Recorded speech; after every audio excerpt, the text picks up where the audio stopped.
오늘 영상을 쭉 보신 다음에 무조건 주차장에 내려가서 차 상태를 한번 확인해 보시는 게 좋을 것 같습니다. 나도 모르게 250만 원이나 깨질 수도 있겠더라고요. 일단 차주들 잘못은 전혀 없습니다. 굉장히 1차원적인 말 같지만 정부 잘못입니다. 제대로 확인하지도 않고 차주들한테 이걸 보급한 게 가장 큰 문제죠. 차주들은 이런 문제가 있을 거라는 생각도 못하고 생각을 할 수도 없습니다. 이런 문제가 생길 거라고 누가 생각할 수 있겠어요? 나라에서 정식으로 보급해 주는 거고 특정 차종에만 보급되는 것도 아니잖아요. 이게 대체 무슨 일인지 우리가 조심해야 할 건 뭔지 쉽고 빠르게 정리해 드리겠습니다. 오늘 이야기할 건 번호판입니다. 이미 많은 분들이 아실 겁니다. 2019년 개정판으로 반사 필름식 번호판이 도입되잖아요. 8자리 번호판 도입 이후에 유럽처럼 우리나라를 상징하는 디자인이 왼쪽에 들어가고 재기반사 기술이 적용됐습니다. 여기서 말하는 재기반사가 뭐냐면 사전적 의미로는 이런 겁니다. 방사가 입사 방향이 넓은 범위에 반사되어 돌아가는 현상인데 그냥 쉽게 풀어서 말하면 이렇습니다. 번호판이 빛을 받으면 이 빛을 특정 각도로 반사해서 번호판이 더 잘 보이도록 한다. 이 정도로만 이해하셔도 됩니다. 이게 도입 초기에 문제가 발견됐죠. 반사 필름식이라서 잘 보인다는 게 국토부 설명이었는데 정작 반사 성능이 좋지 못하다는 문제가 있었습니다. 그래서 단속 카메라도 인식이 불가능하다는 주장도 있었는데 이 당시 국토부에서는 테스트 결과 문제가 없었기 때문에 정상적으로 시행한다고 했습니다. 그래서 지금 새로운 번호판이 많이 돌아다니고 있는 거겠죠. 자, 이 번호판이 시행된 지 올해로 3년째입니다. 2년째가 되니까 슬슬 새로운 문제도 생기기 시작했더라고요. 지금 주차장에 내려가서 확인해야 할 건 반사 필름이 들뜨진 않았는지, 찢어진 건 없는지, 녹이 슬지는 않았는지 이런 겁니다. 전반적으로 번호판이 어딘가 지저분하다 싶으면 의심해 보셔야 한다는 건데요. 이게 별거 아니라고 생각하면 안 되는 게 만약에 단속에 걸리잖아요. 과태료만 최대 250만 원에 달합니다. 자동차 관리법에 관련 내용이 있잖아요. 번호판이 알아보기 어렵게 된 경우에는 재부착을 해야 하고 누구든지 번호판을 알아보기 곤란한 자동차를 운행해서는 안 된다고 명시되어 있습니다. 이걸 위반해서 1회 적발되면 50만 원, 2회는 150만 원, 3회부터는 과태료가 250만 원입니다. 이 법이 원래 왜 만들어진 거냐면 단속을 피하려고 싸제로 반사 필름을 붙이거나 반사 스프레이를 뿌리거나 아예 번호판을 훼손하거나 공사 현장 차들은 일부러 흙먼지를 닦지 않는 경우도 있잖아요. 이런 차들은 범죄에 악용될 수 있고 사고가 나면 뺑소니 위험도 있습니다. 그래서 이런 번호판을 단속하고자 법을 만든 건데 이건 고의로 인한 훼손인 경우고요. 지금 문제가 되는 건 차주들이 고의가 아니고 번호판이 불량이라 발생하는 현상이라는 차이가 있죠. 더 재밌는 건 정부의 태도입니다. 처음에 이 문제가 제기됐을 때 정부는 어떻게 했나요? 국토부랑 이 번호판을 납품한 업체가 해당 문제를 제기한 언론하고 미디어를 법적 대응하겠다고 밝혔잖아요. 그리고 이 당시 국토부 관계자도 반사 필름을 적용한 신형 번호판은 인식 및 내구성 테스트를 차례로 진행했다. 차량 번호판 인식률은 98.5% 수준이었다. 이렇게 말했습니다. 그래서 이 당시에 어떤 말까지 나왔냐면 정부랑 이 납품업체 사이에 어떠한 거래가 있었던 거 아니냐 이런 말도 나왔습니다. 차주들 입장에선 당연히 할 수 있는 합리적인 의심이죠. 보통 그렇잖아요. 문제가 생기면 해당 업체한테 관련 내용을 해명하라 하고 정부 차원에서 검증을 합니다. 이 검증을 통과하지 못하면 해당 업체는 얄짤 없이 잘린다고요. 그런데 일단 정부의 당시 주장은 반사 성능에 문제가 없다는 거였습니다. 자, 이때 당시에 중심이 됐던 건 반사 성능이고 정부의 테스트 결과 문제가 없다고 하니까 이건 오케이, 알았다 이겁니다. 그런데 그로부터 1년이 지나고 또 다른 문제가 발생하기 시작했다는 거죠. 기존 번호판은 페인트식이고 새 번호판은 반사식 필름 번호판이라고 했잖아요. 이제는 반사 성능이 문제가 아니라 아예 반사 필름 자체에 문제가 생기기 시작했습니다. 아마 요즘 들어서 이런 번호판 많이 보셨을 겁니다. 이게 세차를 안 해서 그런 게 아니고 필름이 찢어지거나 들뜨고 여기에 이물질이 들어가고 하면서 번호판이 더러워진 겁니다. 이건 세차를 해도 해결할 수 없는 문제이기도 하고 차에 관심이 있는 사람이라면 번호판이 불량이라 그런 거라는 걸 바로 알죠. 그런데 대부분이 자동차에 관심이 많지 않습니다. 그냥 이동수단이라고 생각하는 사람들은 이게 번호판 불량이라 그런 건지 그냥 다녀도 되는 건지 이런 걸 모른다고요.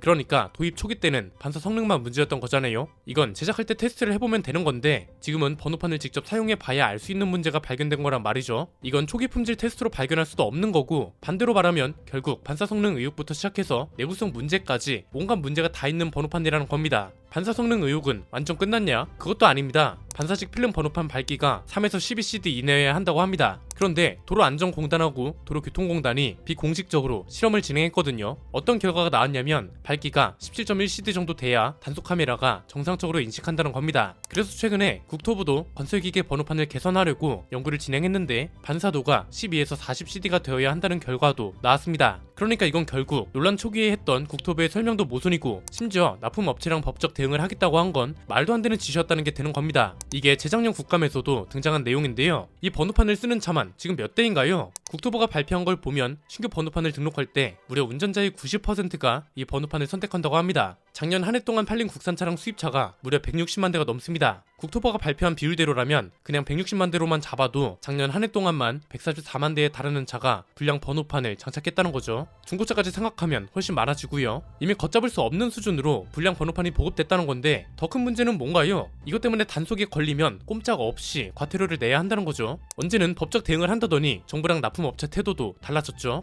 국토부는 일단 필름이 손상되거나 해서 번호를 육안으로 명확하게 읽을 수 없는 경우가 되면 무상으로 교체해준다고 합니다. 그리고 납품업체도 지금 번호판 불량을 접수하고 무상 교체를 진행해주고 있습니다. 그래서 지금이라도 빨리 주차장에 내려가서 확인하고 오라고 말씀드리는 겁니다. 괜히 나도 모르게 번호판에 문제가 생겨서 과태료를 물면 이거만큼 억울한 게 어딨나요? 여기까지만 보면 사실 별 문제가 아닌 것처럼 느껴질 수도 있습니다. 국토부랑 납품업체가 어쨌든 무상 교체를 해준다는 거잖아요. 그래서 이걸 문제 삼기가 애매해 보이기도 하는데 이걸 보면 생각이 달라지실 겁니다. 크게 세 가지인데요. 첫 번째는 번호판을 교체받으면 문제가 다시 발생하지 않는다는 보장이 있는 건지 이게 가장 궁금합니다. 그렇잖아요. 들뜨거나 찢어지거나 불량의 형태도 너무 다양합니다. 이것 때문에 교체를 받았어요. 그런데 어차피 똑같은 번호판으로 교체를 받는 거다. 이렇게 되면 교체를 받고 1년 있다가 똑같은 문제가 또 발생할 수도 있다는 거 아닌가요? 이게 두 번째랑 연결되는데 교체 비용은 결국 누가 부담하는 거냐 이겁니다. 무상으로 교체해 준다면서요. 이건 무상이 아닌 경우 아닌가요? 작년에만 이 번호판을 보급받은 게 신차 기준으로만 140만 대가 넘습니다. 이거 번호판도 새로 만들고 교체 인력 인건비도 있고 이 비용을 대체 누가 다 부담하냐 이거죠. 이건 정부가 부담해도 문제고 납품업체가 부담해도 문제입니다. 만약 정부가 모두 부담하는 거면 이것도 결국 세금 아닌가요?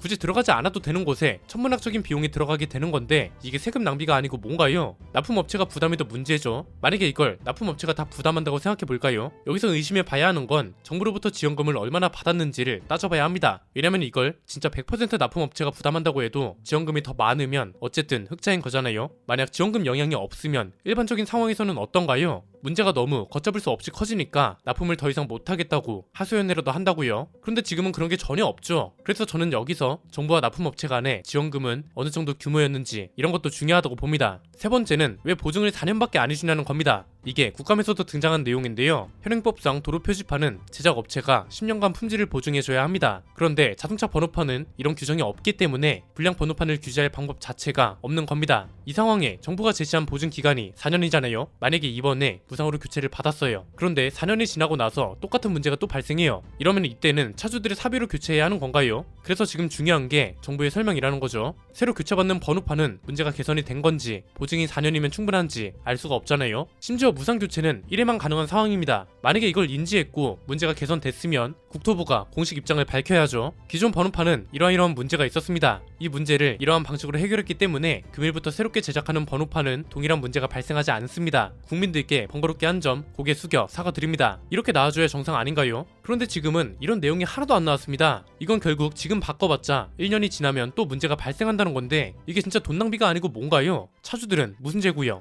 이거 바꾸려면 시간을 내서 교체를 받으러 직접 가야 하는데 교통비라도 지원해 주나요? 아니죠. 일단 지금 상황에서 제일 급한 건 차주들입니다. 이게 개선이 됐든 안 됐든 어쨌든 무상 교체를 빨리 받아야 합니다. 잘못하면 과태료를 물 수도 있거든요. 아까 말했던 것처럼 필름이 들뜨거나 찢어졌는지부터 확인해야 하고요. 휴대폰으로 조명을 비추면 이렇게 패턴이 나온다고 합니다. 바둑판 패턴이랑 스프라이트 패턴이 있는데 이걸로 제조사를 구분할 수 있습니다. 만약 문제가 있으면 해당 제조사에 전화로 문의하거나 홈페이지에 들어가서 접수를 하면 됩니다. 번호판 발급 지역이랑 동일한 지역에 거주하면 자동차 등록증에 표시된 제조사에 가서 교체를 받으면 되고요. 번호판 발급 지역하고 다른 지역에 거주하면 해당 번호판 제조사에 문의한 다음에 접수 절차를 밟아야 합니다. 그리고 이걸 또 악용하는 사람이 있어서 육안으로 확인 후에 교체를 해준다고 하니까 참고하면 될 것 같네요. 일단 차주들은 1차적으로 이렇게 해결을 해야 하고 정부랑 납품업체는 하루라도 빨리 공식 입장을 내놔야 합니다. 교체받는 번호판에 문제가 없는 건지 왜 이런 문제가 발생했는지 해당 문제를 어떤 방식으로 해결했는지 이런 설명은 기본 아닌가요? 이런 것도 없이 계속 납품을 한다면 납품업체와의 관계를 의심하는 건 당연한 겁니다. 심하면 이건 조사를 해야 하는 사안이기도 하고 이 설명이 있어야 더 이상 문제가 발생하지 않는다는 걸 확신할 수 있기 때문에 무조건 있어야 하는 절차라고 봅니다. 저도 납세자로서 한마디 하자면 용돈 쓰라고 열심히 세금 내고 있는 거 아니니까요. 설명과 해명이 빨리 나왔으면 하네요. 오늘 내용은 여기까지입니다. 내용이 유익하셨다면 구독과 좋아요 알림 설정 부탁드립니다. 지금까지 저는 안피디였습니다. 감사합니다.